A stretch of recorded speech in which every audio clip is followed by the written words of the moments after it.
Entonces, el tema que nosotros vamos a ver el día de hoy,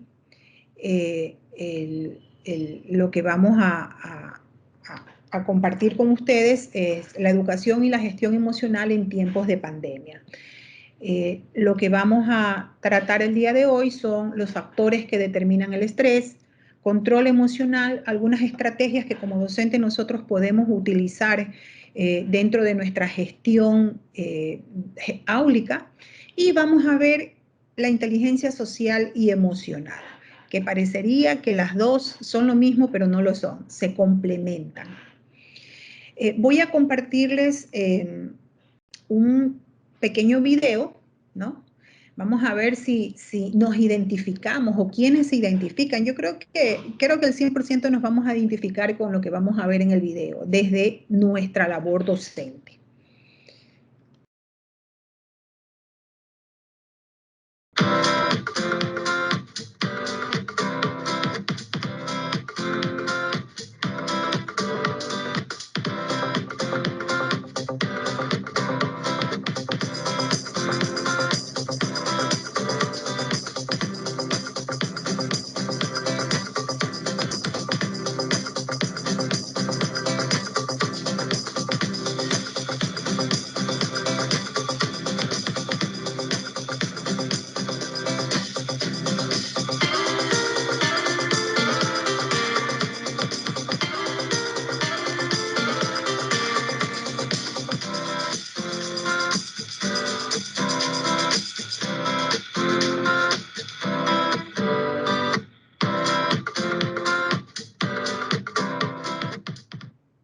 ¿Sí?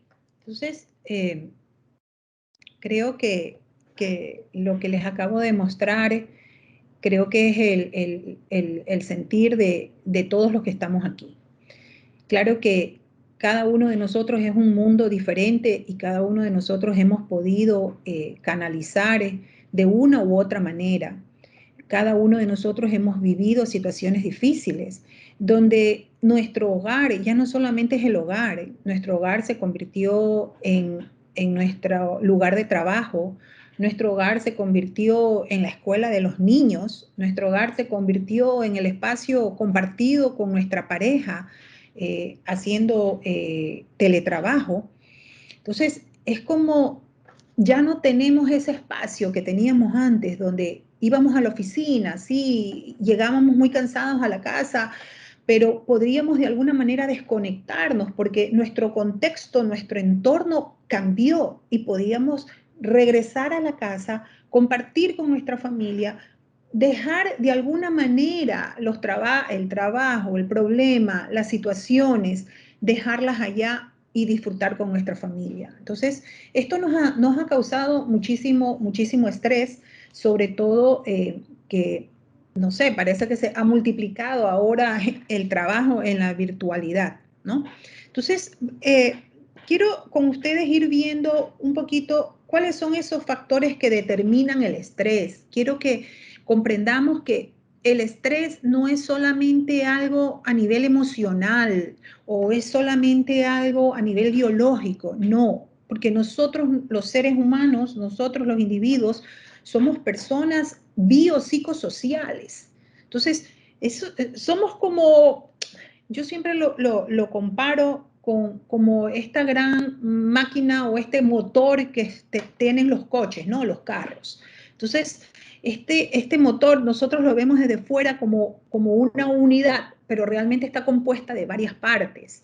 Cuando una pequeña parte de este motor no funciona bien, digamos, yo no sé nada de carros, además de conducirlos, no sé nada más y ponerle gasolina y hacerle cambiar el aceite, pero si hay una pequeña parte, una bujía de este motor, no funciona bien, sí, usted va a andar, va a rodar con el carrito, pero tarde o temprano este carro va a dejar de funcionar como debería funcionar, porque esta pequeña bujía, usted la está forzando a hacer un trabajo para el cual no está preparado. Así funcionamos nosotros, ¿no? Cuando estamos como forzando, tarde o temprano el cuerpo, nuestros procesos psicológicos, todos nosotros, nuestra interacción social empiezan a pasarnos una factura. Entonces, hay varios factores que van a ir determinando el estrés en nosotros. Uno de ellos es la percepción. Nosotros tenemos la percepción y la percepción es desde dos aristas. La percepción que nosotros tenemos de nosotros mismos. ¿Cuál es mi autoconcepto? ¿Cómo me veo a mí mismo? ¿Cómo me siento? ¿No? Es cuando me miro al espejo y qué veo en el espejo. Y luego tenemos la percepción del entorno. Entonces, cuando esta percepción de nuestro entorno nos sentimos de pronto amenazados, aunque la amenaza no sea real para otros, pero sí para nosotros, entonces esto empieza a a crearnos ciertos estructuras mentales llamadas pensamientos, que entonces empezamos a alimentarnos de esto y empezamos a estresarnos por estas cosas. No, la percepción es un proceso psicológico, es esencial. Mediante esta la persona va a seleccionar y organizar la información que hay en el ambiente, ¿no? Y lo integra con este concepto de realidad que tiene el individuo. Luego tenemos las experiencias previas. Las experiencias previas es un factor, realmente es un factor muy impactante en cuanto al estrés o en cuanto a lo que nos puede ocasionar a nosotros en nuestra conducta.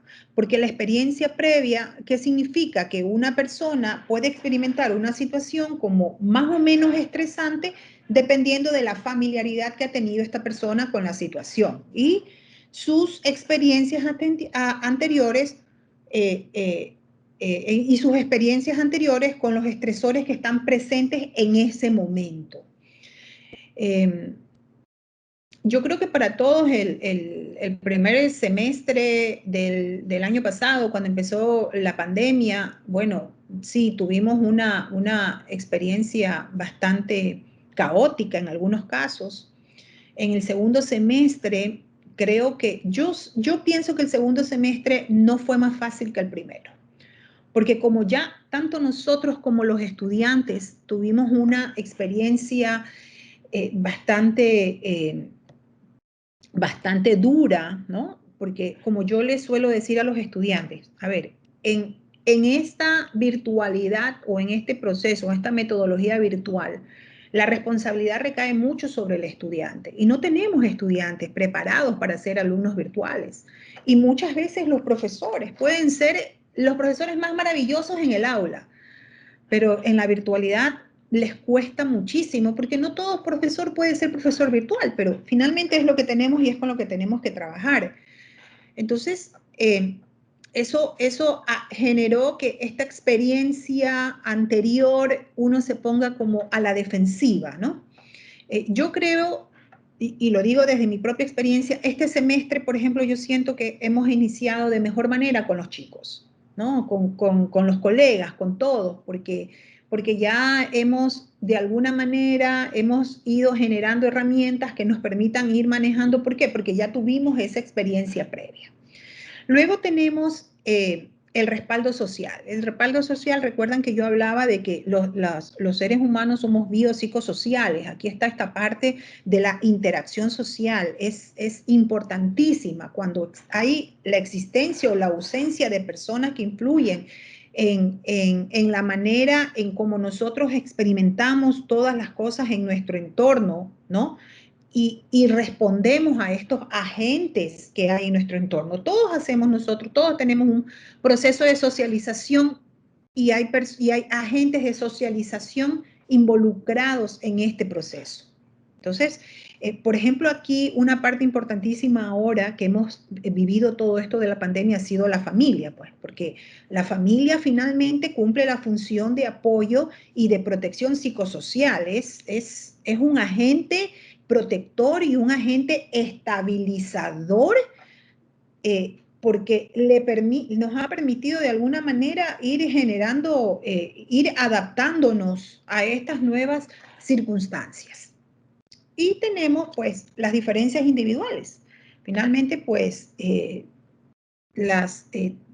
todos nosotros tenemos un sistema de valores, tenemos nuestras propias creencias, nuestros propios procesos mentales, y cada uno de nosotros tenemos nuestras propias, a ver, digamos que lo positivo y lo negativo que las experiencias nos han dejado.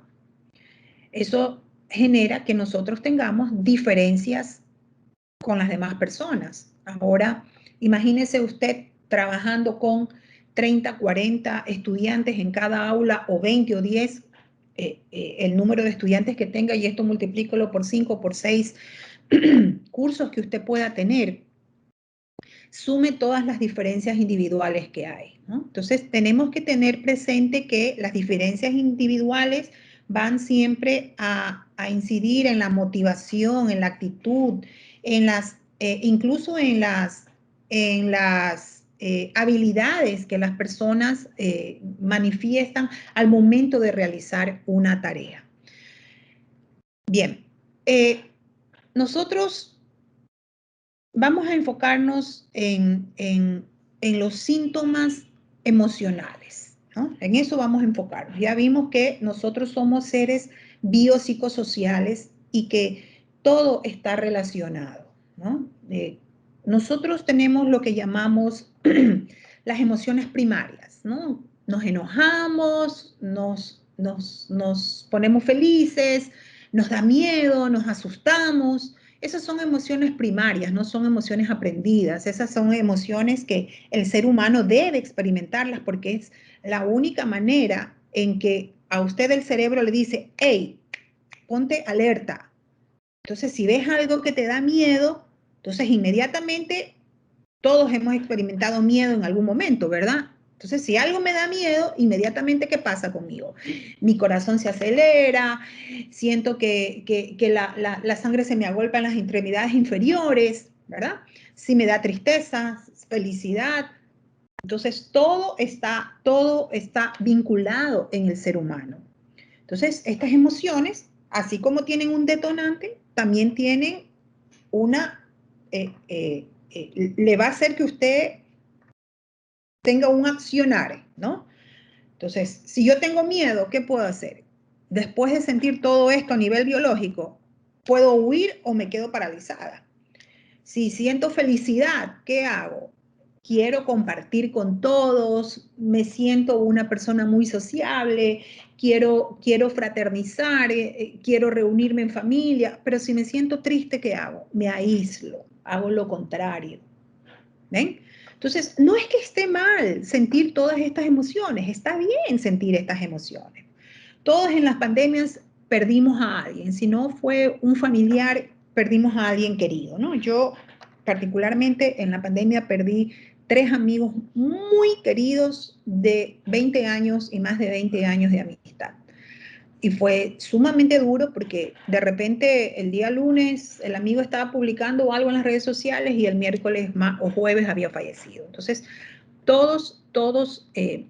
creo que todos pasamos por esta emoción llamada tristeza, y está bien, porque es una manera en que yo voy a ir teniendo este proceso de duelo, ¿no? Porque, ¿qué es lo que le produce la tristeza? La tristeza le produce esta sensación de pérdida, ¿no? Que puede ser no solamente la pérdida de un ser querido porque falleció, sino la pérdida de su trabajo, la ruptura de una relación.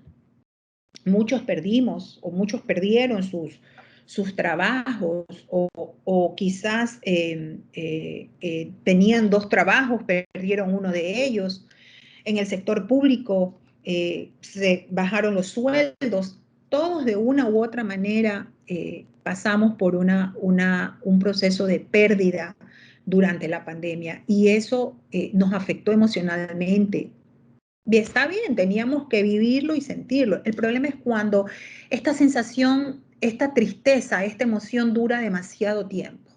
Cuando dura demasiado tiempo ya no es solamente una emoción, se convierte en un estado de ánimo, y este estado de ánimo negativo se llega a convertir en ansiedad, y esta ansiedad se llega a convertir en depresión. Entonces, es importante que nosotros aprendamos a identificar cuáles son estos síntomas emocionales para poder manejarlos, darles un nombre, aceptarlos, ¿sí? ¿Para qué? Para que pueda esto fluir dentro de mí. Entonces, ¿cuáles son estos síntomas emocionales? Ponerse de mal humor, estar irritable, sentir agitación, tener incapacidad para relajarse, eso de que me voy a dormir y ya me desconecto y no puedo relajarme. No sé si de repente les ha tocado que les duele mucho la espalda, claro, estos músculos que están a lo largo de la espalda se contracturan. Ahora hay mucho problema de la cervicalgia por esta posición forzada en la que estamos a veces con los diferentes aparatos tecnológicos, el celular, la tablet, la computadora y la tensión, ¿no? Entonces, no te puedes relajar. En algún momento recuerdo que mi esposo me decía, viendo una película o algo, estaba tan tensa, me dice, pero ni siquiera te puedes sonreír. Y es verdad, yo sentía incluso hasta una contractura a nivel del maxilar y me dolía. Al día siguiente me levantaba con dolor. Entonces, es esta incapacidad que tengo para relajarme, sentirme abrumado todo el tiempo, ¿no? Sentimiento de soledad, como yo les decía, claro, cuando yo estoy feliz, ¿qué quiero? Quiero compartir, quiero abrazar, quiero estar, soy una fiesta constante, pero cuando yo me siento triste, ¿no? Yo lo que quiero es, me quiero aislar. Y bueno, como mencionaba yo, cuando estos estados emocionales son permanentes o duran mucho tiempo en el tiempo, pues pueden llegar uno a sentir pues depresión o una infelicidad constante. ¿Okay? Entonces, es importante que que nosotros aprendamos a manejar las emociones, ¿no? Es importante que nosotros aprendamos que tengamos que asumir, como lo dice allí, asumir esa búsqueda del equilibrio personal en todas nuestras esferas, en todas las esferas de nuestra vida, en nuestra parte cognitiva, es decir, cómo procesamos la información, nuestra parte emocional, nuestra parte conductual. Las cosas no pueden ir por separado. Yo no puedo decir, no, es que yo en mi casa sí estoy muy bien, estoy con mi familia y de repente no tengo control en el trabajo y un colega me dice algo que no me gusta o mi jefe me llama la atención y yo de repente me disparo y me enojo y grito y peleo y discuto, o sea, no tengo equilibrio. Cuando no encuentro ese equilibrio, entonces nos va a causar en algún momento, nos va a causar esta factura, como siempre yo digo, la vida nos va a pasar esta factura y nos vamos a enfermar. Aquí es cuando vienen los problemas gastrointestinales, vienen los problemas de dolores de espalda, vienen los problemas de migraña y claro, ¿eso qué es lo que va a hacer? Va a bajar su nivel de productividad. ¿Y qué más va a ocurrir a nosotros como docentes? Que cualquier cosa que nuestros estudiantes hagan que está mal, que está fuera de lugar, que no ha sido pertinente, vamos a explotar inmediatamente. Todos hemos sido docentes de estudiantes que recién ingresan a la universidad, estudiantes de primero y segundo semestre. Estos estudiantes de primer semestre son estudiantes que están en esta etapa de transición. No los podemos llamar adolescentes todavía, tampoco se supone que ya son jóvenes adultos, pero ellos todavía están en esa transición, están en esta identificación yoica, buscando mi identidad, ¿no? Celebrando el yo soy libre, independiente, ahora ya mi mamá, mi papá no tienen que ir al colegio, no van, yo soy, pero claro, todavía no se imaginan que todavía no viven que esta libertad trae una responsabilidad bastante grande. Y a veces ellos siguen asumiendo que ya no es la mamá o el papá el que le tiene que resolver, pero ahora es el docente el que tiene que resolverle. ¿no? Y usted, claro, tiene 10 años, 20 años de docente, y usted dice, no, o sea, en mi época, en mi generación, las cosas no eran así, pero también tenemos que irnos adaptando, ¿no? Y por eso es importante que nosotros podamos encontrar este equilibrio personal para poder dar lo mejor de nosotros. Creo que todos los que somos docentes porque realmente nos apasiona. Yo suelo decir siempre que todo lo que yo hago, todo lo que a mí me gusta y lo hago con pasión, y me resulta muy demandante mi trabajo, pero como me gusta y me apasiona, yo creo que es un esfuerzo. Pero cuando no me gusta algo y lo hago por una motivación extrínseca, que es el salario, ¿no? Una promoción, yo creo que allí cuando este trabajo es demandante, como lo está haciendo ahora la docencia, yo creo que eso ya no es un esfuerzo, ahí se convierte en un sacrificio. Y la verdad es que no debe ser bastante agobiante para una persona estar 8 o 10 horas diarias en un sacrificio. En un sacrificio que le va a traer nuevamente, repito, esa factura emocional.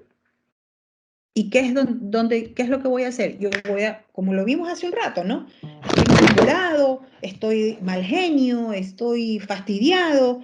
Entonces me va a traer a mí esa factura emocional, ¿no? Entonces, ahorita me acordaba de estos videos que se hicieron virales de docentes, recuerdo uno de un docente de Perú, y que así públicamente les dijo a los estudiantes que ya estaba harto.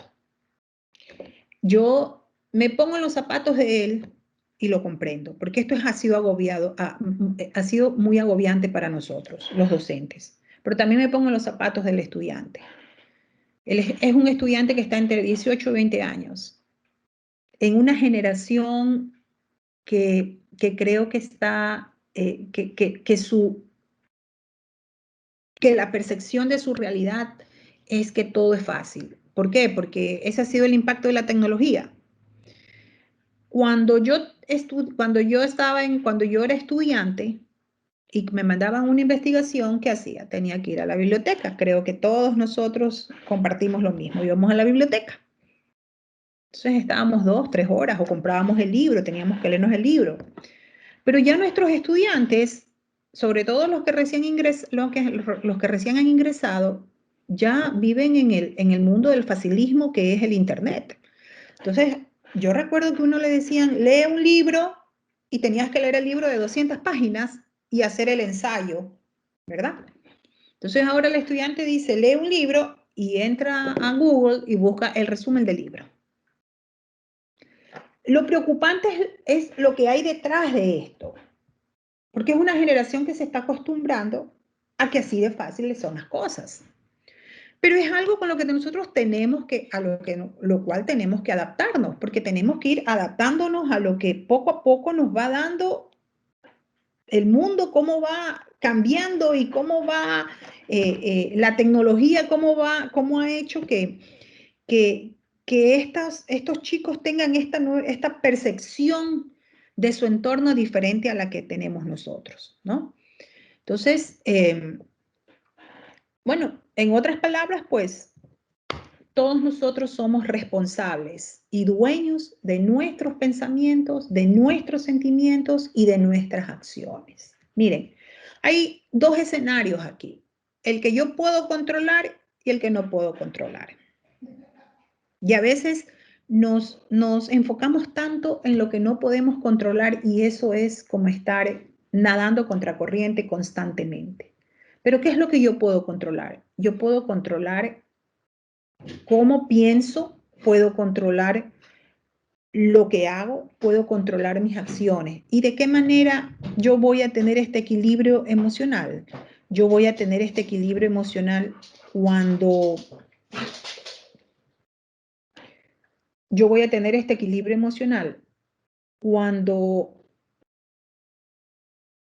yo encuentro una coherencia entre lo que pienso, lo que digo y lo que hago. Cuando yo me encuentro en esta disparidad de las cosas, entre lo que pienso, lo que digo y lo que hago, nuevamente es abrumador. Entonces, nosotros como docentes, primero nosotros tenemos que cuidar de nosotros, encontrar este equilibrio, y lo vamos a ver más adelante por qué tenemos que hacerlo, ¿no? Entonces, ¿qué es el control emocional? Es la capacidad de poder regular la intensidad, la frecuencia, la duración de una emoción. Como les dije, está bien, pongámonos tristes, enojémonos. Alguna vez alguien me decía, me fui a una gerente en ventas, una amiga, y me decía, me fui a uno de estos cursos de comunicación, de programación neurolingüística, igual yo sigo así, me enojo, igual no me sirvió de nada. Entonces yo le decía a ella que nosotros tenemos una personalidad y entre estos rasgos de nuestra personalidad está nuestro temperamento. Nuestro temperamento es nuestra impronta. Si usted tiene un temperamento colérico, así igualito como nació, se va a ir con su temperamento colérico, ¿no? Pero eso no significa que porque yo soy una persona que me enojo con facilidad, no significa que no puedo desarrollar estrategias que a mí me permitan regular la intensidad de esta emoción, ¿verdad? Porque finalmente lo que va a pasar si yo no manejo estos impulsos, lo que va a pasar es que me voy a sentir frustrado, voy a tener ataques de ira, quizás voy a llegar a la agresión. Entonces, es cuestión de que yo encuentre cuáles son las estrategias y cómo las voy a encontrar. Esa cada uno de nosotros tenemos que buscar lo que le sirve a cada uno de nosotros, porque lo que me sirve a mí de pronto no le sirve a usted. Yo particularmente soy una persona con un temperamento muy fuerte, ¿no? Entonces, yo siempre, cuando, por ejemplo, normalmente haya una desaveniencia familiar, yo opto por irme, ¿no? Al comienzo mi familia me decía, porque yo tengo muchos años trabajando en esto de la inteligencia emocional conmigo mismo. Al comienzo mi familia me decía, ¿tú huyes de la discusión? Yo le dije, no, yo me voy para encontrarme en manejo de mis propias emociones. De lo contrario, nadie va a salir beneficiado. Entonces, eso me sirve a mí. Tenemos que ir buscando qué es lo que le sirve a cada uno, ¿no? Tengo una niña de 10 años, conversábamos y me decía, el papá le decía a ella, porque también no puede manejar mucho sus emociones, entonces se enoja y esto, y el papá le decía, pero, a ver, mijita, respira, respira. Y ella un día me dice, ya no quiero que me digan eso porque a mí no me sirve. Entonces, estábamos trabajando con ella, qué es lo que a ella le sirve, visualizar algo que le gusta, algo que le dé esa sensación de tranquilidad. Entonces, es importante que yo maneje estos impulsos, maneje esta frustración. ¿Por qué razón? Porque cuando nosotros nos sentimos presionados, vamos a actuar de manera equivocada. Y esta manera equivocada nos va a hacer sentir frustrados. Miren, nuestros estudiantes nos hacen una lectura el primer día de clase. Así de fácil, nos hacen una lectura. Nosotros no tenemos que decir, estoy enojado, estoy frustrado, me siento decepcionado de usted. Lo vamos a proyectar, porque nosotros proyectamos. Y hay personas que no tienen poker face, es decir, que todo se va a reflejar en su cara.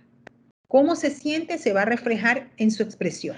Entonces, un docente cuando está frustrado se ve cansado, se ve agobiado, se ve impaciente y se nota que está desmotivado, ¿no?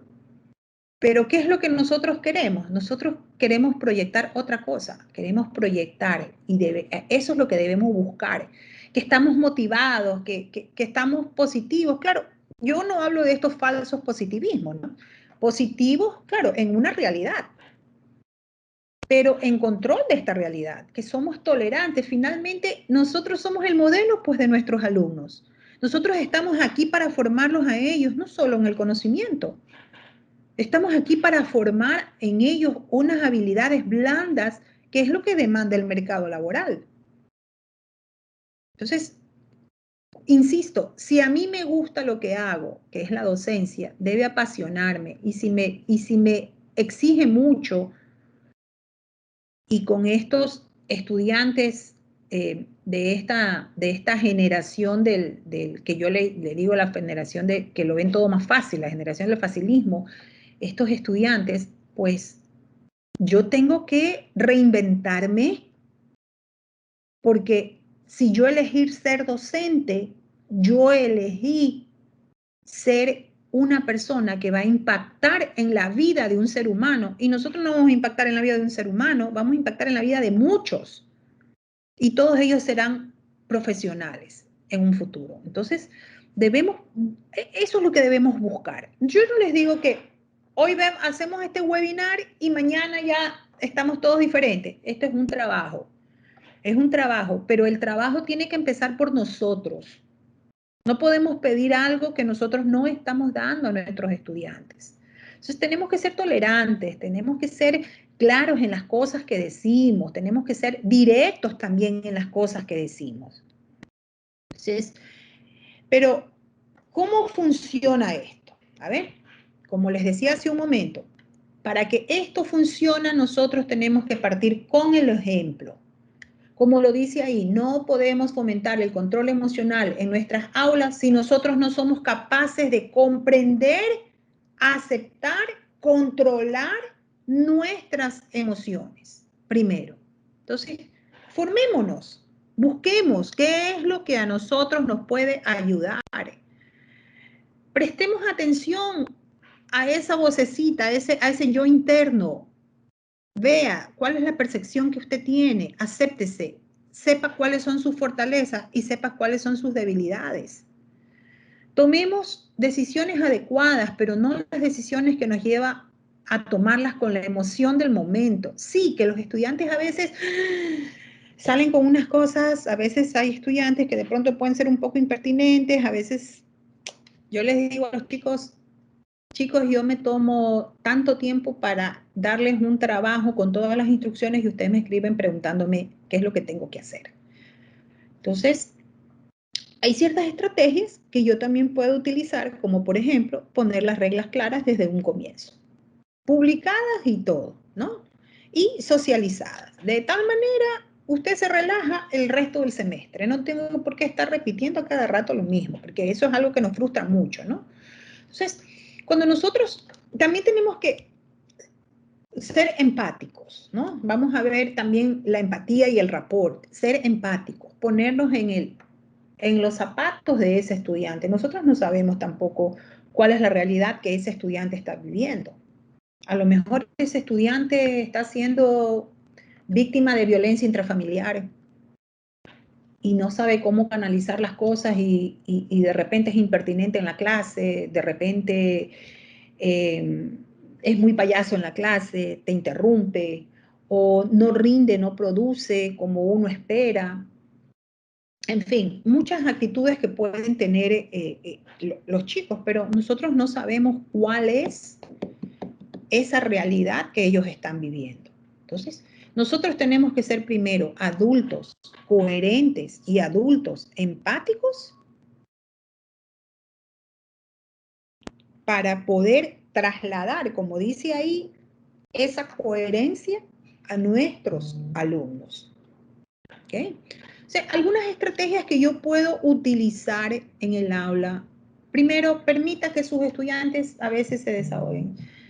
Que usted se tome 5 minutos no va y además organice su clase de tal manera que usted sabe que hay un porcentaje de tiempo para cosas como estas, ¿no? Siempre uno deja un porcentaje de imprevisto. Entonces, permita que sus estudiantes se desahoguen. El otro día en clase, yo no encontraba yo la manera como un curso, especialmente un curso, sea más participativo.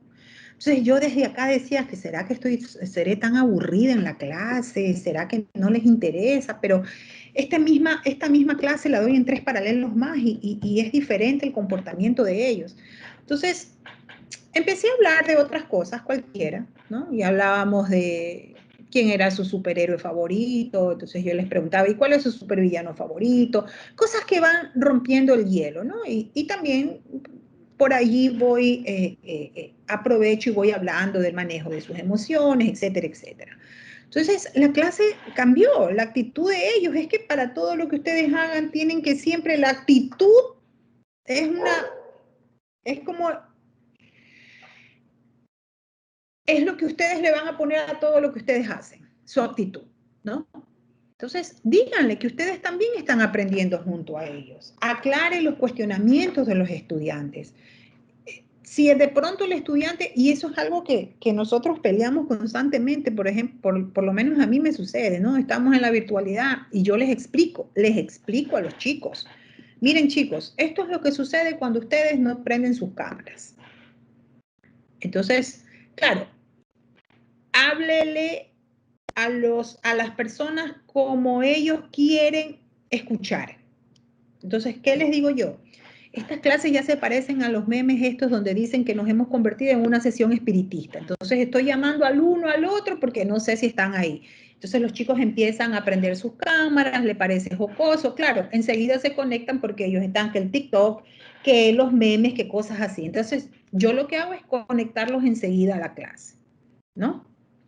Entonces, aclare, indíqueles, de pronto hay un estudiante que desconoce el tema, que usted le preguntó, dígale, si el estudiante no conoce el tema, dígale, mañana tráeme la respuesta o más tarde, y si a usted le pregunta y no sepa, diga, no tengo la respuesta en este momento, te la doy mañana, te envío un correo. Fomente también que ellos investiguen y permítales equivocarse y permítase usted equivocarse también. Somos tan humanos como ellos. ¿Ok? Entonces, algunas estrategias y entre estas es aprender a escuchar. No solamente oigamos, todos oímos cuando no tenemos alguna falencia a nivel auditivo, todos oímos, pero escuchamos muy pocos. Escuchar es prestar atención, escuchar es hacer silencio y realmente oír lo que me están diciendo, ¿no? Hagamos que este entorno virtual sea amigable y las reglas claras siempre, siempre las reglas, ¿no? Las reglas, ¿cuáles son las reglas? ¿Cuáles son las políticas que yo voy a usar? Entonces, les hablaba del rapport. El rapport debe estar presente en esta relación que usted tiene que fomentar, que sea comprensiva, que sea comprometida, que sea amable. ¿Cuál es este rapport? Y ojo, que el rapport no es lo mismo que la empatía. El rapport es esta interacción que yo tengo con otra persona en tiempo real, en que ambas partes se sienten sincronizados por diferentes circunstancias, ya sea porque están sincronizados a nivel intelectual, ya sea porque están sincronizados a nivel emocional, pero se sienten sincronizados. ¿Ok? Hay 3 ingredientes importantes que determinan el rapport aquí y que debemos aprender a manejar. La atención mutua, ¿no? Que debe ser reforzada a través de lo que acabo de decir hace un momento, la escucha activa. Es importante escuchar, no solo oír, sino escuchar. Luego tenemos la sensación de bienestar mutua. ¿Cuál es esa sensación de bienestar mutua? Esto tiene que ver con expresar que entre nosotros y la otra persona hay algo en común. Aspectos que pueden hacer que esta interacción sea una experiencia que sea agradable, de las que ambas partes van a sacar un beneficio. ¿Sí? Y luego tenemos la coordinación no verbal. Tengan presente que, bueno, algunos autores lo dicen, que incluso el 75% del impacto del mensaje está en la parte no verbal. Y aquí también quiero dejar claro, es que cuando yo emito mi mensaje, hay esta parte de la paralingüística, el tono de voz que yo utilizo, el énfasis que yo hago. Entonces, es también importante para crear este rapport con mis estudiantes. Y la empatía de la que ya hablamos, ¿no? ¿Por qué no siempre ayudamos a los demás? ¿No? Eh, la vida moderna y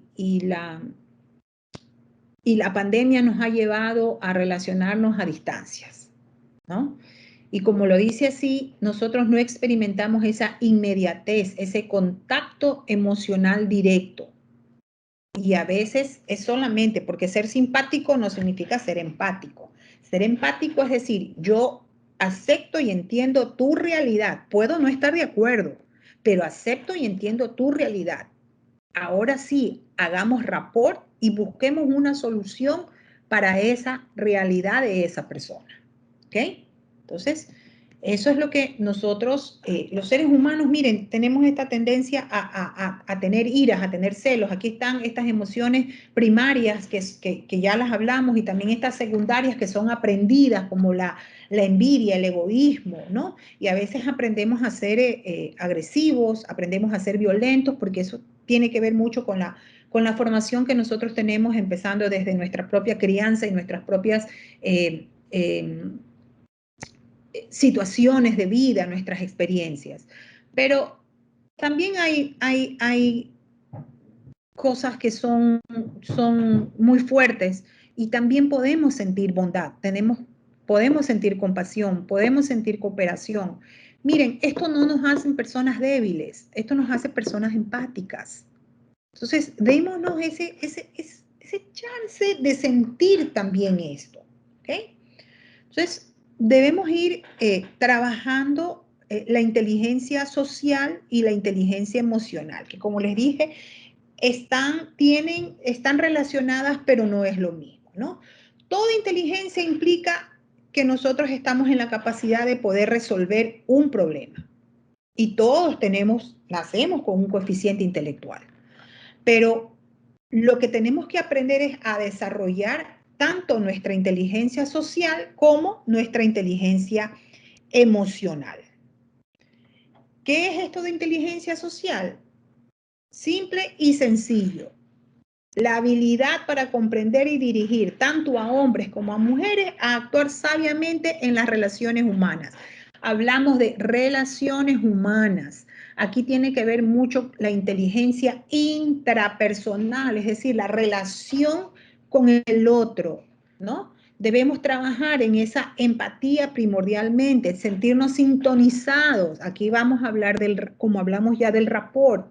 Buscar esa exactitud empática, comprender los sentimientos y las intenciones de las demás personas y aceptarlas. Esta cognición social, es decir, cómo funciona el mundo social, ¿no? ¿De qué otra manera también trabajamos la inteligencia social? Cuando estamos en sincronía, relacionarnos fácilmente a un nivel no verbal, es lo que yo les hablaba hace un momento. Hay mucho impacto de nuestro mensaje en la parte no verbal, ¿no? Saber presentarnos a nosotros mismos. Esta es una parte muy importante y lo vamos a ver ya mismo en algo que le digo componentes para, no componentes, competencias para la vida, ¿no? Y que nosotros deberíamos tenerlas en cuenta. Nosotros como docentes, insisto, somos un modelo, somos personas públicas, no importa si usted trabaja en una universidad pública, una universidad privada, no importa en qué universidad del mundo trabaja, somos personas públicas, somos modelos a seguir. No hay satisfacción más grande que cuando usted se encuentra un estudiante, o sea, un profesional que fue su estudiante y la recuerda a usted con cariño, con respeto, con admiración. El otro día me conversaba con ella fue una chica que fue estudiante mía hace como unos 3 años y ahora vuelve a tomar una materia conmigo y nos quedamos conversando en Zoom y me decía que le habían dado un trabajo y que había ido a esta entrevista de trabajo y que se había acordado de mis palabras, algo que habíamos conversado en algún momento. Estamos hablando de hace 3 años y que se había acordado de unas palabras que yo le había dicho y que ella lo había puesto en práctica y le habían dado su trabajo. Es una satisfacción tan grande porque nosotros influenciamos y trabajamos con conglomerados humanos, trabajamos con chicos que están en formación, ¿ok? Entonces, es importante entender que ser inteligente en el mundo social, ¿no? Significa ser inteligente en nuestras relaciones, no sobre nuestras relaciones, no es manipular las relaciones, sino ser inteligente en la interacción, actuar sabiamente en estas relaciones, ¿ok? Entonces, les quería compartir, y lo voy a hacer rápidamente nomás, este acrónimo llamado SPACE por sus siglas en inglés, que tienen que ver con estas competencias para la vida, porque me van a servir en todo ámbito social, en todo proceso de socialización, no importa qué agentes de socialización intervengan.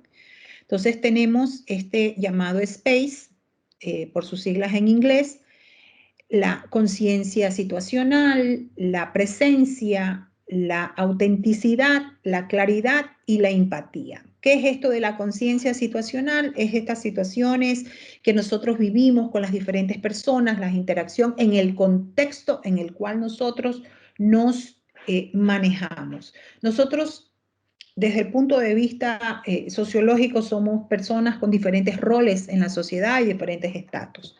Yo no solamente soy docente, no solamente hoy estoy aquí compartiendo con ustedes como conferencista, pero también tengo otros roles, también soy mamá, también soy esposa, también soy amiga, también soy hija, ¿verdad? Y todos ustedes tienen diferentes roles. Entonces, tengo que encontrar esa coordinación, ese equilibrio entre los diferentes roles, en los diferentes contextos que yo tengo en mi vida.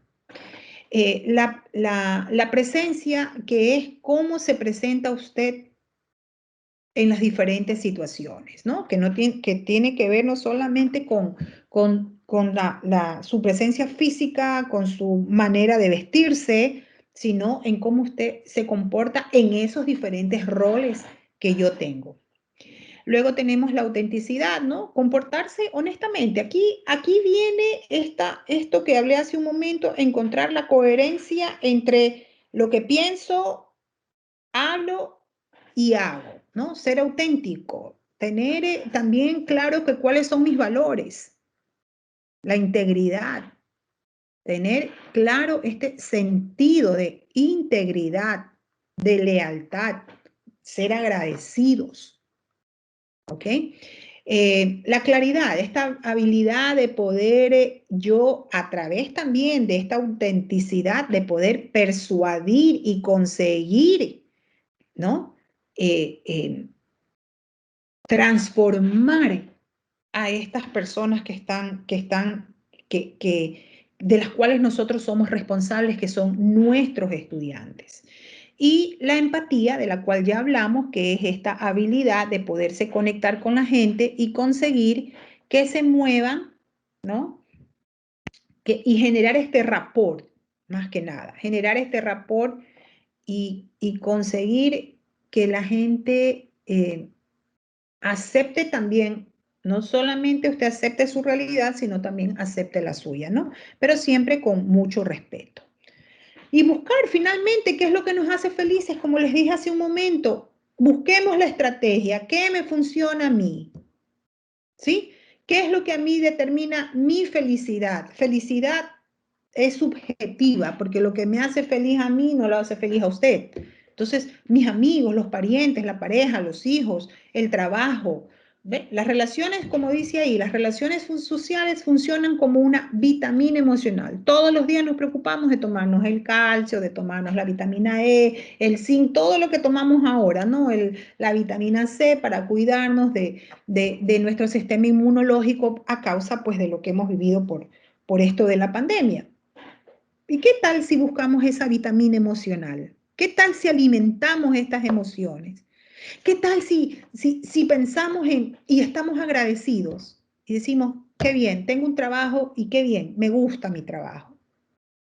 Pero a veces nos agobiamos porque no nos organizamos, porque a veces procrastinamos mucho, ¿sí? Entonces, demos esos espacios para no sentirnos agobiados y para buscar esa vitamina emocional que nos ayude a superar estos momentos difíciles, ¿ok? Y aquí, para ir cerrando ya el tema, quiero hablarles pues de la inteligencia emocional, que va mucho de la mano pues con lo que vimos sobre la inteligencia social. Yo creo que todos conocen sobre este tema. La inteligencia emocional es esta competencia. Primero, cuando el autor de la inteligencia emocional empezó a hablar de talentos y luego empezó a hablar de competencias, y finalmente determinó como inteligencia emocional, como inteligencia, que es esta destreza que nos permite poder conocer, interpretar nuestros sentimientos y las de los demás. ¿Para qué? Para lograr tres cosas importantes para mantener este equilibrio y este bienestar emocional, que es la satisfacción, la eficacia o la eficiencia, cualquiera de las dos que le funcione, y generar hábitos mentales, hábitos importantes. Les voy a compartir este videito, dura muy poquito, pero sí quiero que lo vean.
¿Okay? ¿Qué pasa en este videito? Así vamos a veces por la vida, ¿no? Yo soy descomplicado. Cada quien preocúpese de lo suyo, preocúpese de su metro cuadrado, de su espacio, y yo no molesto para que nadie me moleste. Y así vamos por la vida, ¿no? Como este hombre al comienzo. Entonces va por la vida ahí sin complicarse.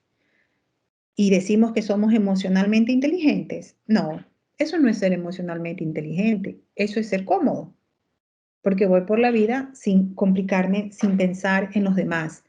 Miren, para ser emocionalmente inteligente hay 5 dimensiones en las que yo tengo que trabajar. Y una de ellas es la empatía, las habilidades sociales, el autocontrol, el conocerme a mí mismo.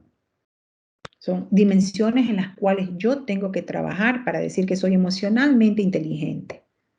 No es solamente el no me complico, yo me acepto y sé cómo soy. No, no me sirve de nada conocerme a mí mismo si no tengo autocontrol. Y si tengo autocontrol y no puedo interactuar con los demás, tratar de ayudar al otro cuando lo necesita, tampoco soy emocionalmente inteligente. Entonces, seamos empáticos, pero trabajemos en todas esas dimensiones para que nosotros podamos en algún momento decir que tengo inteligencia emocional. El manejo de las emociones en todos los seres humanos necesita una atención especial. Y en el desempeño docente sobre todo. ¿Por qué? Porque trabajamos con un conglomerado humano. Porque nosotros no solamente estamos a cargo de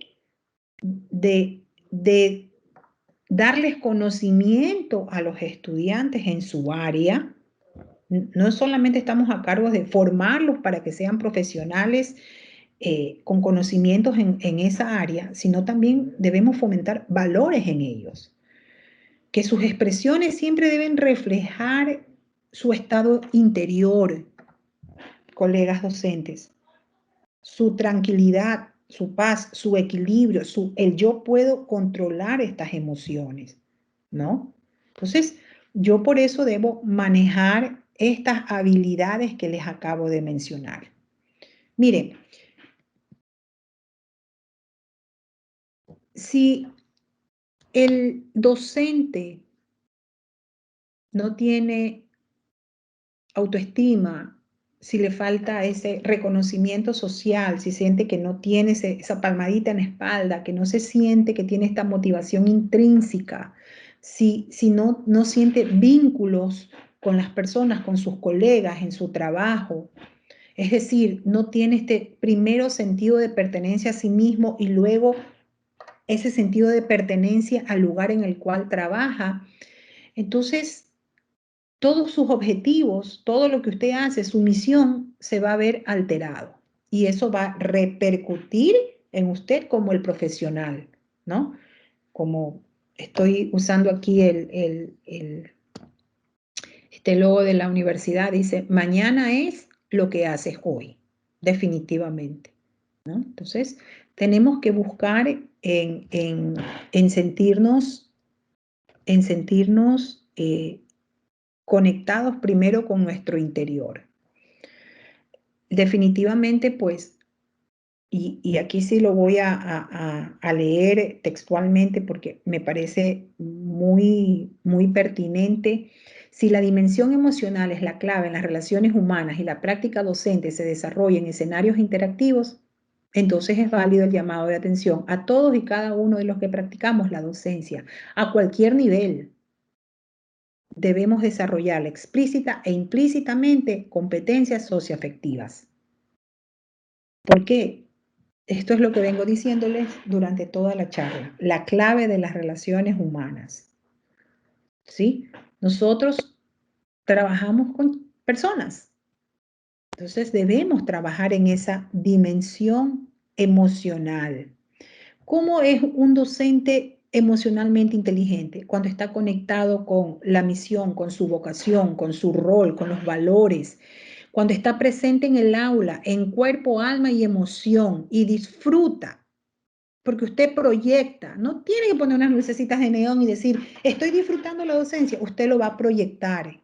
Cuando usted está consciente de sus emociones y sabe canalizar las emociones para poder dar lo mejor de sí mismo. Cuando usted es capaz de empatizar con sus alumnos, usted es un ejemplo a seguir, recuerde, es un modelo de conducta emocional y social saludable. Usted dirá, sí, pero somos seres humanos. Sí, yo lo dije hace un rato. Vamos a entristecernos, vamos a enojarnos, Pero nosotros somos los modelos, tenemos que buscar, a ver, ¿qué me sirve a mí? Leer, disfrutar con mi pareja una copa de vino de vez en cuando, ¿sí? Compartir, no sé, darse un tiempo, voy a ver una serie en Netflix, voy a leer un libro que me gusta, voy a entrar al internet para buscar otra cosa que no sea preparar mi clase y de repente busco algo que me gusta, voy a hacer un blog para compartir cosas. Me gusta investigar, voy a investigar, haga algo que le guste y que lo haga sentir bien. Aproveche las múltiples ocasiones que hay en el aula para desarrollar en sus alumnos esos aspectos tan importantes también, como la autoestima, la creatividad, la iniciativa, la tolerancia a la frustración. Si usted se siente frustrado, imagínese sus alumnos cómo se sienten, ¿sí? Entonces, esas habilidades de comunicación y el trabajo en equipo que es tan necesaria. Trabajemos en esas dimensiones, en la autoconciencia, en la autorregulación. Busquemos esa motivación intrínseca. ¿Qué es lo que me motiva? Encuéntrela para que su trabajo sea esfuerzo y no sea sacrificio. Sea empático, como ya lo hablamos, y trabaje mucho en sus habilidades sociales. ¿Ok? Entonces, esto era lo que yo quería compartir el día de hoy con ustedes. Les voy a dejar aquí un enlace, les voy a compartir un enlace. Ustedes pueden ir a este enlace. Si ustedes quieren conocer sus fortalezas y sus debilidades para empezar a desarrollar esa inteligencia emocional, ustedes pueden dirigirse a este enlace, ya se los pongo aquí en el chat, pueden dirigirse a este enlace y hay un test. No les va a tomar más allá de 10 minutos. Conteste lo que le dicen ahí sin pensarlo mucho, ¿no? Porque es de elección múltiple. Le va a dar un resultado y en ese resultado usted va a ver cómo está en cada una de estas dimensiones, ¿no? Entonces le va a decir sus habilidades sociales están en este porcentaje, porque le va a dar un gráfico, están en este porcentaje, o su motivación, o su autorregulación, y le va a dar a usted tips de en qué es lo que usted... Esto es un FODA personal, ¿no? Para que ustedes puedan irlo trabajando. Y luego me pueden, el que quiera compartirlo conmigo, quiera mantenerse comunicado, quiera alguna retroalimentación, necesito algo más, los invito, ahí está mi correo, ese correo electrónico al cual me pueden escribir, ponen como asunto resultados IE y encantada de la vida.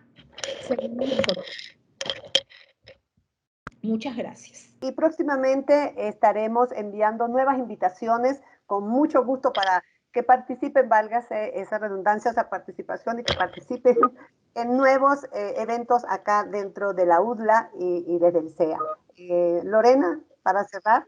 Sí, nada más quería decirles que la verdad es que sí, a mí me apasionan mucho estos temas, me gusta mucho compartir y agradezco muchísimo a UDLA por este espacio. Creo que la pandemia nos ha obligado de alguna manera a todas las universidades a empezarnos a preocupar por temas como estos, pero tenemos que empezarnos a preocupar casa adentro, ¿no? Y mi reconocimiento para la UDLA porque está muy preocupada por que darles herramientas a sus docentes, darles herramientas a los docentes para que se sientan acompañados, eso es la palabra, para que se sientan acompañados, para que sepan que no solamente hay una red familiar, sino que también tienen una red de apoyo fuera de su núcleo familiar, que es su trabajo. Les deseo el mejor de los éxitos, espero verlos nuevamente. Hay tantos temas que quisiera volver a compartir con ustedes y espero verlos nuevamente. Muchísimas gracias, muy buenas noches. Buenas noches a todos, un gran placer.